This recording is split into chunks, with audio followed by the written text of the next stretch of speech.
me, the New Orleans Saints.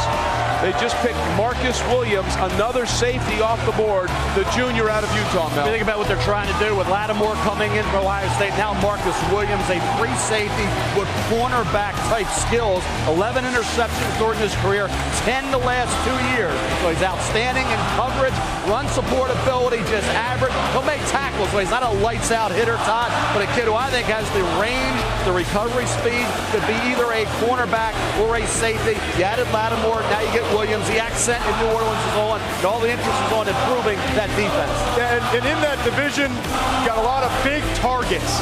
And that's what, with Marcus Williams, you now have a 6'1", 202-pound safety who has experience at corner, as you said. Long arms, 32.5-inch arms. He can play in press against some of those bigger wide receivers and tight ends in that division, as I said. So this makes a lot of sense as a matchup counterpiece to some of those weapons, Lou. Look, this is a team that defensively over the past 3 years in total QBR allowed, they've just been bludgeoned, okay? Everybody puts it up on the New Orleans Saints. And look, Marcus Williams is a true center fielder. He's a guy who you want to park back there at 15, 20 yards deep and let him range to the football. Let him read the quarterback, let him get the jump, and let him intercept the ball because he has tremendous instincts for it. Look, they got Kenny Vaccaro, they got Von Bell. This is a guy who really in the middle of the field can just patrol the deep middle because they have teams that can air it out on him. Think of some of the offensive weapons that have been added to that division. They need a guy who can make plays on the football. Well, if you've noticed a little uptick in the energy and the noise here, it's because the Eagles are on the clock. We were just being serenaded with Fly, Eagles, Fly as the pick to New Orleans came in. But that has been the problem, guys, for New Orleans. Why drive when you can fly? Everybody has torched that secondary. With the 53rd pick in the 2017 NFL Draft, the Philadelphia Eagles select Sidney Jones, DB, Washington.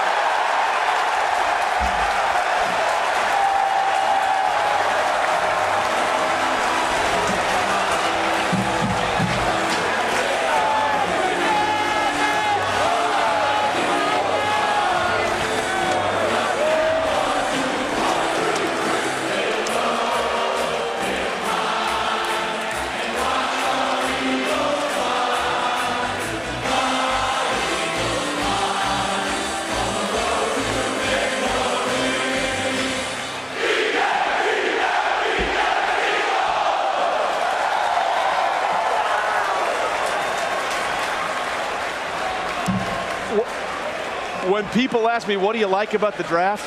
How about that?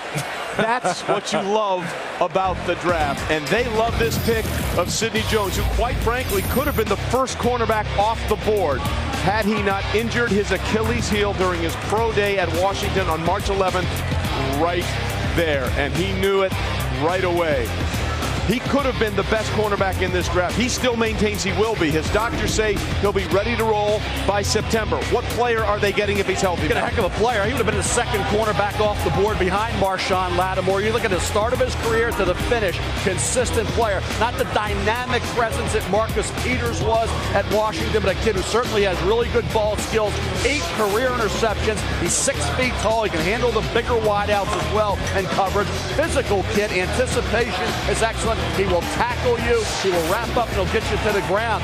There's no question Sidney Jones, Todd, had it not been for that Achilles at the pro day, would have been probably a mid-first round pick, not somebody that drops into the second round. Some thought third round. But hey, redshirting a kid that you could have argued was one of the 15 best players in the draft is not a bad thing. It's a great thing. I had him rated as the second best cornerback in this class, right behind Marshawn Lattimore, and thought he could be a top 10 pick before the injury. He has easy speed, which means he plays under control, but he's able to recover when he needs to, and able to locate the ball and go up and make plays on the ball when going full speed. Some guys struggle with that. 27 pass breakups, 9 interceptions, 40 games played. And to me, this pick signifies that this organization, the people in it, are here to stay. Doug Peterson, but then the staff as well. Joe Douglas, Andy Weidel, those guys are as good as it gets in terms of identifying personnel. And they know, hey, if we don't get him for the full year, or maybe half a year, that we're here for a long time. And in the long run, this guy is going to be a premier corner, I believe. Look, this organization has a great training staff, so you put all the confidence in the world in what those guys have told the people who are picking the players. To make it real blunt about Sidney Jones,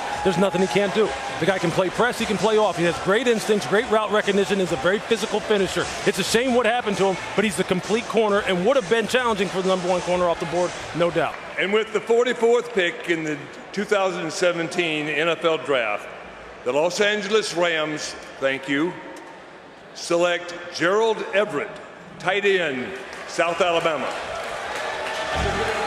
Well, we saw 3 tight ends go in the first round. We talked about the depth of this tight end position in this draft, and Everett's certainly one of those guys, Mel. You know, bet a guy can catch the football, 6'3", 239 pounds with 4.6 speed and a 37.5 vertical. I watched him against Mississippi State. Looked like a guy could maybe push his way into the late first round. 8 catches in that game for nearly 100 yards. San Diego State, he came up big. Good hands, right after the catch ability, suddenness out of his breaks. See the catch there? That was against Mississippi State. Kid who really consistently all year made plays in the passing game for South Alabama. He can flex them out. What he needs to do, Lou, is become a better blocker if he has any intention of being an inline tight end at the pro level. Yeah, you know what I think head coach Sean McVay, what he sees right here is Jordan Reed, and he sees that Jared Goff's new best friend. They're revamping their wide receiver core and their tight end core this year. Look, they signed Robert Woods in free agency. This is the second piece. This is the way that you help a young quarterback that desperately needs weapons. Sean McVay is the guy to do it. He's executed. Well, he loves his tight ends. Remember, Jordan Howard last year worked out for him, and Sean McVay makes Gerald Everett the first South Alabama tight end, or first South Alabama player